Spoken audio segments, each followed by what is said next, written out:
राधे राधे।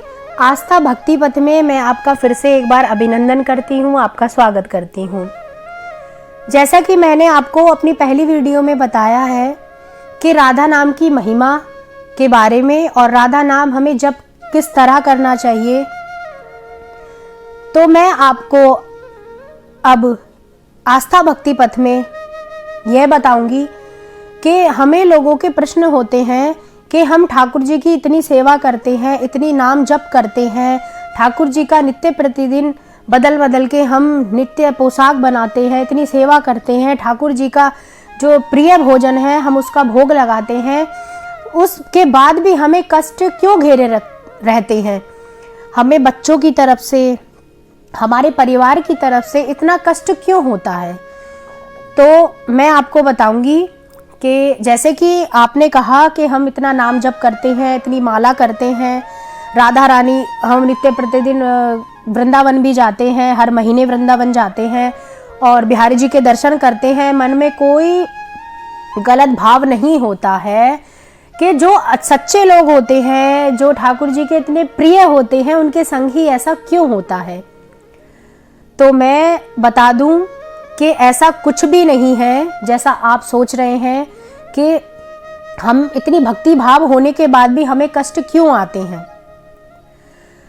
तो देखिए, हम नित्य प्रतिदिन माला कर रहे हैं, ठाकुर जी का नित्य प्रतिदिन भोग लगा रहे हैं, हर महीने वृंदावन भी जाते हैं, ठाकुर जी की सेवा करते हैं, भूखों को भोजन भी कराते हैं, जो वस्त्रहीन है, गरीब लोग हैं, उनको वस्त्र भी देते हैं। लेकिन जो हमारा यह नाम जप से जो हमारे यह कर्म, अच्छे कर्म इकट्ठे हो रहे हैं, जो हम अब कर रहे हैं, तो वो हमें आगे जन्म में फलदायक होगा, यानी फल आगे मिलेगा। और जो हमें इस समय हम इतना करने पे भी कष्ट भोग रहे हैं, जो हम पिछले जन्म में करके आ चुके हैं, हमें वो इस जन्म में भोगना ही पड़ेगा। देखिए, यदि हमें चोट लग जाती है तो दर्द सामने वाले को नहीं होता, दर्द हमें खुद झेलना पड़ता है। खून हमारा निकलता है, दूसरे का नहीं निकलता है। पट्टी भी हमारी बंधेगी, डॉक्टर के पास भी हमें ही जाना पड़ेगा। तो इसी प्रकार जो हम पहले जन्म में कर्म करके आ चुके हैं, वो हमें इस जन्म में भोगने ही पड़ेंगे। पर हाँ, इतना हो सकता है, यदि हम इतना भजन कर रहे हैं, इतना राधा रानी का नाम जप कर रहे हैं कि हमें एक गाल पे बहुत जोर से चाटा पड़ने वाला है, तो उसको ठाकुर जी, जैसे हम भजन कर रहे हैं, उस भजन का प्रताप इतना हो सकता है कि यदि हमें चाटा पड़ने वाला है तो कोई हमें गाल से छू कर निकल जाए। लेकिन गाल पर चाटा पड़ेगा जरूर, पर वह जोर से नहीं होगा, धीरे से होगा। इतनी मेरे ठाकुर जी की कृपा हो सकती है इस भजन के प्रताप से।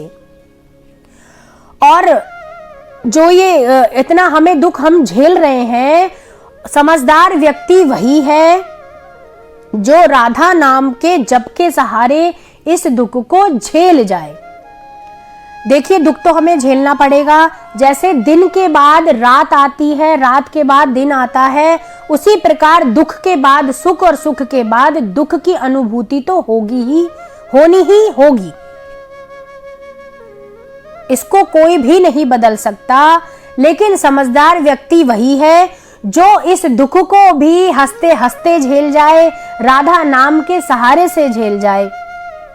मैंने आपको पहली वीडियो में भी बताया था कि हमें राधा नाम जप नहीं छोड़ना है। देखिए, मैं आपसे ये नहीं कह रही हूं कि आप अपना सारा कार्य छोड़ करके राधा नाम जप करो, मैं आपसे ये भी नहीं कह रही हूं। आप अपने कार्य करते हुए राधा नाम जप कर सकते हैं। जैसे आप खाना बना रहे हैं तो राधे श्याम श्री राधा कर सकते हैं। यदि आप अपने घर की साफ सफाई कर रहे हैं, झाड़ू लगा रहे हैं, तो राधा नाम कर सकते हैं।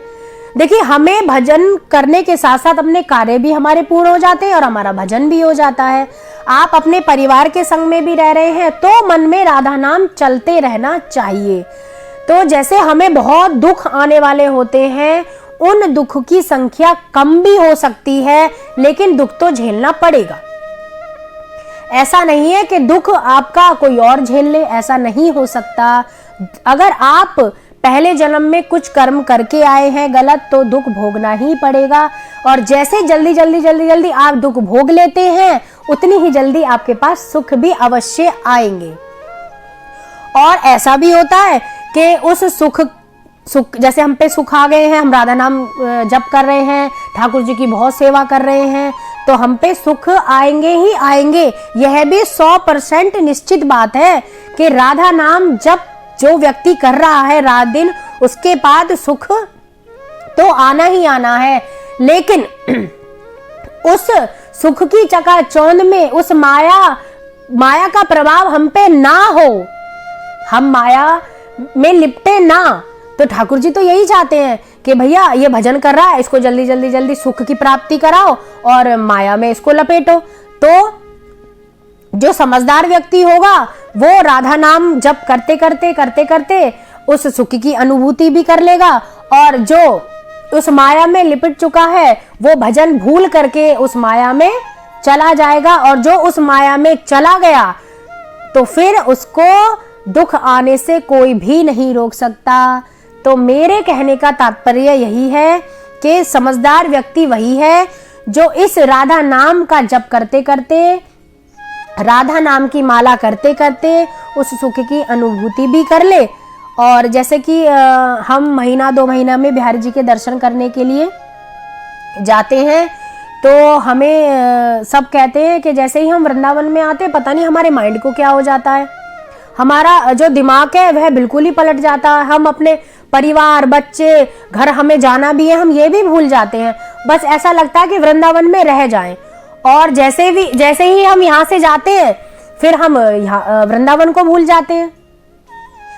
फिर कहने का तात्पर्य यही है कि यह जो कृष्ण की नगरी है वृंदावन धाम, जो वृंदावन धाम मेरे ठाकुर जी की स्थली है, तो उस पर माया का कोई प्रभाव नहीं होता। जो हमारे वृंदावन धाम में सिर्फ राधा, जहां देखो आपने भी देखा होगा, जो रिक्शा वाले होते हैं ना, उन पे भी जो घंटी होती है वो नहीं होती है। केवल रिक्शा वाले क्या बोलेंगे, अगर साइड मांगनी हो, कहीं आगे की ओर जाना हो, तो राधे राधे बोलते हैं। तो उस राधे राधे का जो इतना प्रभाव है हमारे वृंदावन धाम में, तो इस वृंदावन धाम में केवल माया का प्रभाव नहीं होता है। और यही कारण है कि आप वृंदावन धाम में आकर के सब कुछ भूल जाते हैं।